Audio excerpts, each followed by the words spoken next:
प्रिय साधकों, मुनीन्द्र के प्रणाम। साधक इसलिए कहा बोला मैंने कि आजकल लोग सुनते हैं, करते कुछ नहीं है। छोटी सी बात उनकी समझ में ये नहीं आती कि हमारा बच्चा जब स्कूल में पढ़ने जाता है तो टीचर उससे होमवर्क कराता है। टीचर उससे स्कूल में ही उसके हाथ से पढ़ी हुई चीजों को फिर से दोहराने के लिए कहता है, और जो जितना दोहराता है, जो जितना उस चीज पर टीचर से बताई हुई चीजों को पकड़ता है, ग्रैब्स करता है, लगातार मनन करता है, वो उतना ही जीवन में सफल होता है। पहली बात तो आजकल हमारे आपके सबके बीच में सफलता का पैमाना क्या है?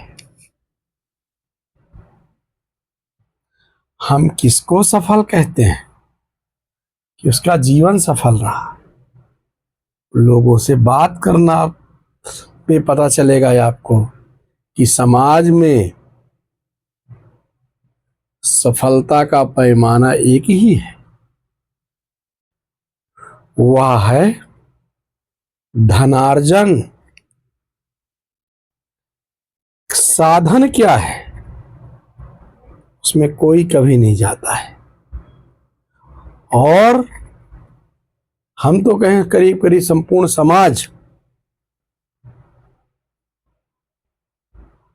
के सफलता का राज, सफलता का पैमाना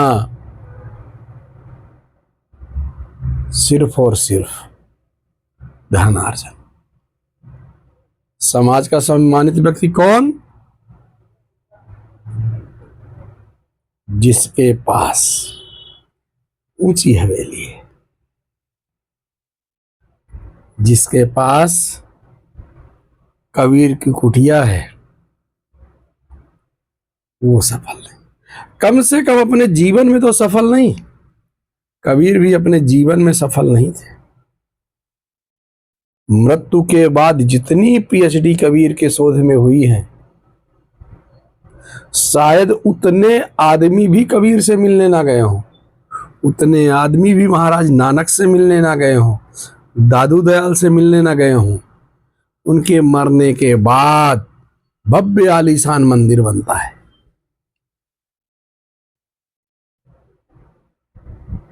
और उसमें कुछ ठेकेदार बैठ जाते हैं आराम से, चाहे शासन हो, चाहे मंदिर हो, चाहे मठ हो। उन सब में उनके शिष्य तो नहीं कह सकते, पर उनके अनुयायी तथाकथित बैठते हैं। खैर, जीवन के सफलता का राज, सफलता दो तरह की होती है।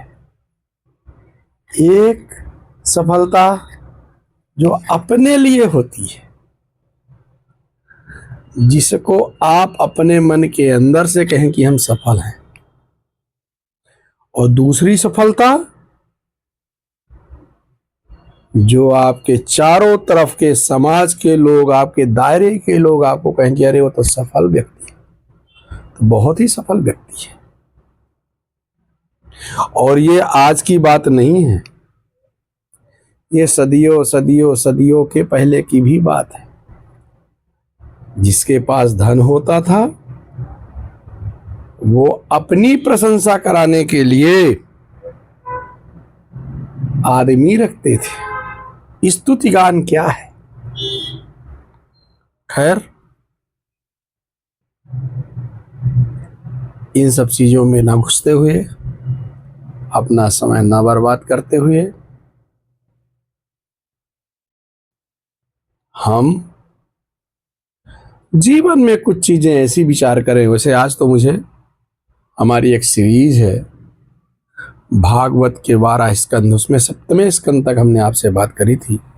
आज मैं सोचा था 8वें स्कंद में क्या है, इसके बारे में चर्चा करूं, पर बातें वहीं की वहीं चली गई।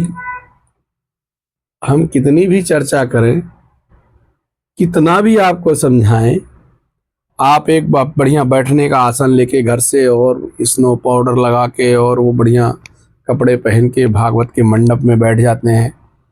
आजकल बड़े पैसे वाले हुए तो देखिए सोफा लगा लेते हैं, एसी लगा लेते हैं, और चर्चाएं हो रही भगवान श्री कृष्ण की।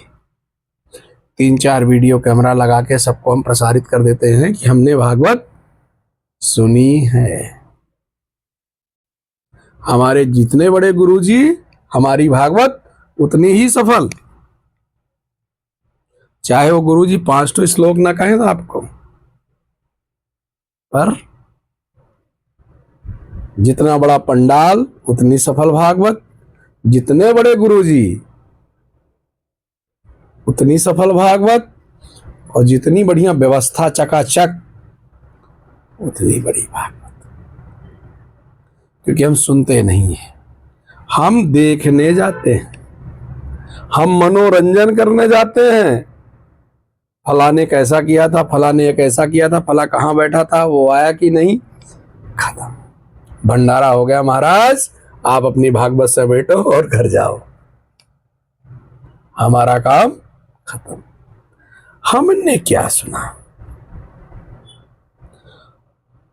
पुराने समय में 1 करोड़ चीजों को जोड़ करके उसका रस निकालते निकालते निकालते निकालते निकालते एक सूत्र लाते थे। और सूत्र भी कितना होता था? 2 शब्द का। चैतन्य आत्मा शिव सूत्र का सूत्र है, चैतन्य आत्मा। इस निष्कर्ष पे पहुंचने के लिए जिनने भी यह सूत्र निकाला है, नारद भक्ति सूत्र का सूत्र है, बादो नावलंबा ज्ञानम बंधा। इन सूत्रों को निकालने के लिए ऋषि ने, जिस ऋषि ने भी निकाला है, अपनी पूरी जिंदगी का सार लगाया उसमें। कूटते कूटते पकाते पकाते एक शब्द आया, और हम उस शब्द को पूरी जिंदगी क्या 10 मिनट में पंडित जी ने एक कथा लगा के सुना दी और हम समझ जाते हैं। कहने का मतलब यह है कि हम कथा को मनोरंजन लेते हैं, आत्मरंजन नहीं। जिस दिन कही हुई बातों को हम दोहराने लगेंगे, सोचने लगेंगे, जो भी सोचने का स्तर हो, चीजें मन में प्रस्फुटित हो जाएंगी, और बाहर की दुनिया में आप सफल व्यक्ति ना रहे हो, पर अंदर सफल हो जाएंगे। और अंदर की ही सफलता है, बाहर की तो कुछ नहीं हो सकती। कितने भी पैसे हो, सफल हो, मरना आपको भी है। हमारे यहाँ के बहुत बड़े उद्योगपति हैं, शायद एशिया या विश्व के, पर उनके बच्चे को एक बीमारी हुई है, इतना पैसा रख के भी उसकी दवाई न करवा पाए। ये है सफलता का राज। कितनी भी दवाई, इंजेक्शन, कुल मिला के इन चीजों को किनारे करते हैं, और हम ये कहते हैं कि जिस तरह बच्चे को सफल होने के लिए आत्मरंजन करना पड़ता है, मनन करना पड़ता है, इसी तरह हमको पुस्तकों को ग्रहण करने के लिए, पुस्तकों का ज्ञान, पुस्तक तो कागज है, लाइब्रेरी करोड़ों की भरी हुई है। आपने भी पैसे वालों के घर में जाओ, फोटो लाइब्रेरी के सामने खिंचाते हैं, कुल किताब की संख्या पूछ लो उनसे कि तुम्हारे घर में कुल कितनी किताबें हैं, तो बोले आनंद है साहब। और फोटो आएगी, पीछे किताब की बढ़िया अलमारी लगी हुई। किताबी ज्ञान किताबों में ही रहता है। जब तक आप उसको पढ़े ना, आप उसको पढ़िए, आप सफल बनने का प्रयास करिए। भागवत के हिंदी में, संस्कृत में, जिस भाषा में, और हमारा काल, आगे वाला काल तो और अच्छा होगा। आज का दिन तो हमारे लिए इतना बढ़िया है, इतना सहयोग आपको मिल रहा है। भागवत की किताब खोल के, यदि संस्कृत नहीं है समझ में, बटन दबाइए, हिंदी में कन्वर्ट, ट्रांसलेट करके हिंदी में दे देगा यार। हर शब्द, हर विन्यास करके बताता है, आनंद ही आता है। खैर, आज 8वें अध्याय के पहले अध्याय से, 8वें स्कंद के पहले अध्याय से 10वें अध्याय तक का संक्षेप में सार तत्व आपको बताएंगे। कितनी समझ में आपके आती है, कितनी नहीं आती, कितना आप सुनना चाहते हैं, कितना नहीं, ये आपके ऊपर है। इसका टेंशन हम क्यों ले? हमने दुनिया का ठेका नहीं लिया और ना आपने लिया है। फिर हर आदमी के पास अपनी कसौटी है, वो दिन भर पूरी दुनिया को उस कसौटी में कसता रहता है। मेरे लिए कौन है, मेरे लिए कौन नहीं है, मेरे लिए कितना है, मेरे लिए कितना नहीं है। दिन भर अपनी कसौटी में कसता रहता है।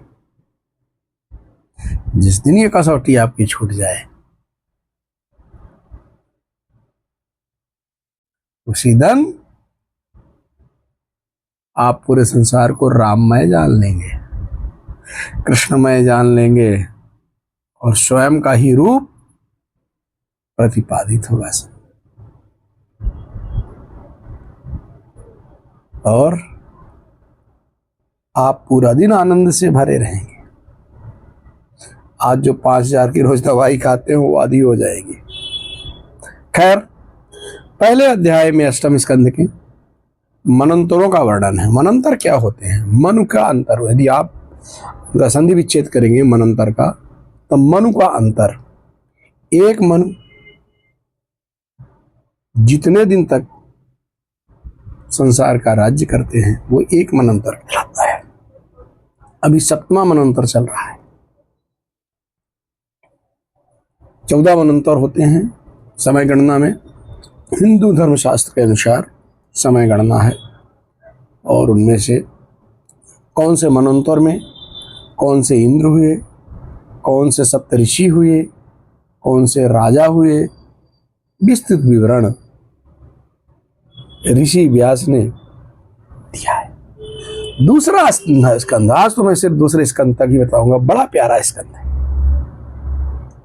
और इस स्कंद में ऐसी स्तुति है भगवान की। स्तुति को दो तरह से लोग लेते हैं, मेरे जैसे लोग। यदि आप उसके अर्थ को नहीं समझे तो चाटुकारिता कहला जाएगी, और यदि उसमें आप सर्वस्व निछावर करते हैं, समर्पण का अर्थ जाता है, वो जीवन धन्य करने की औषधि होती।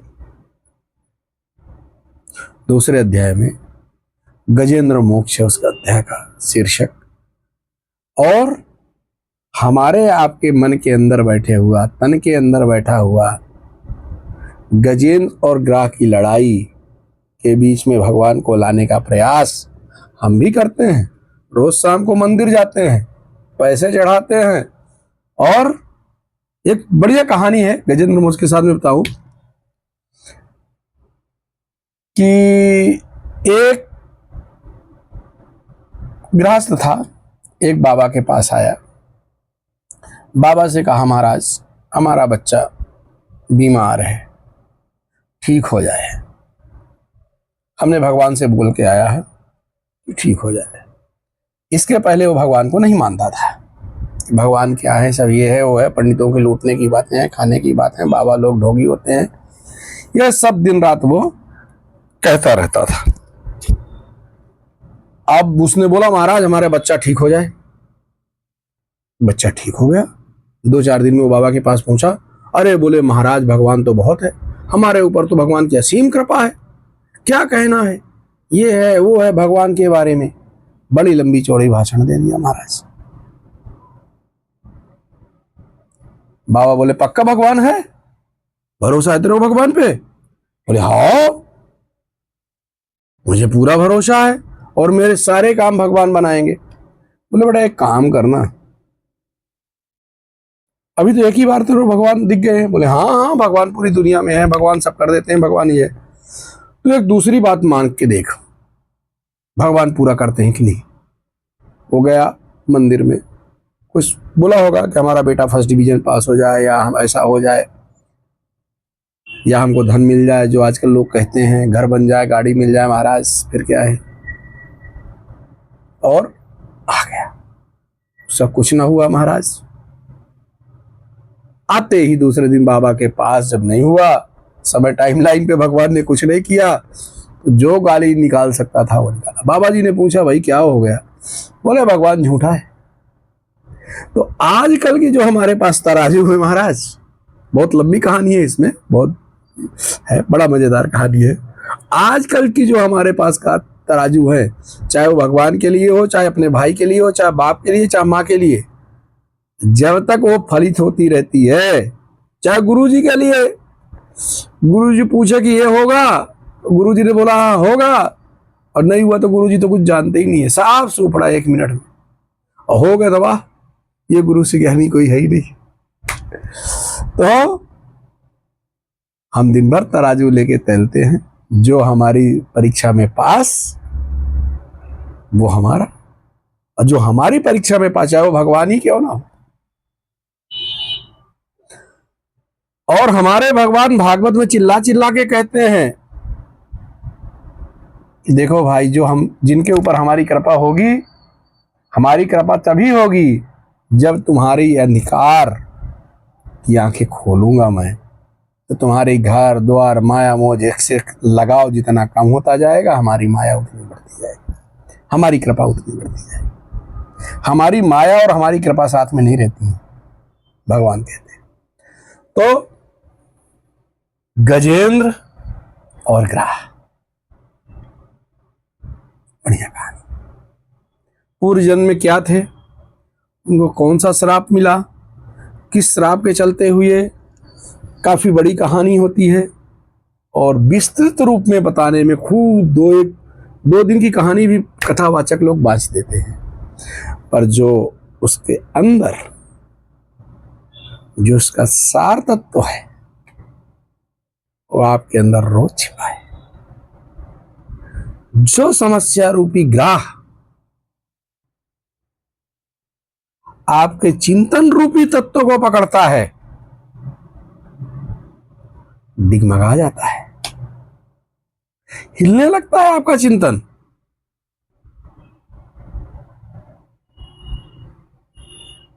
आपका मन दिग्भ्रमित हो जाता है, कभी पत्नी को पुकारता है, कभी बच्चे को पुकारता है, कभी भाई को पुकारता है, कभी बाप को पुकारता है, हम सबको पुकारता है गजेंद्र, कोई काम नहीं आता। कौन काम में आता है? आपके अंदर बैठा हुआ आप।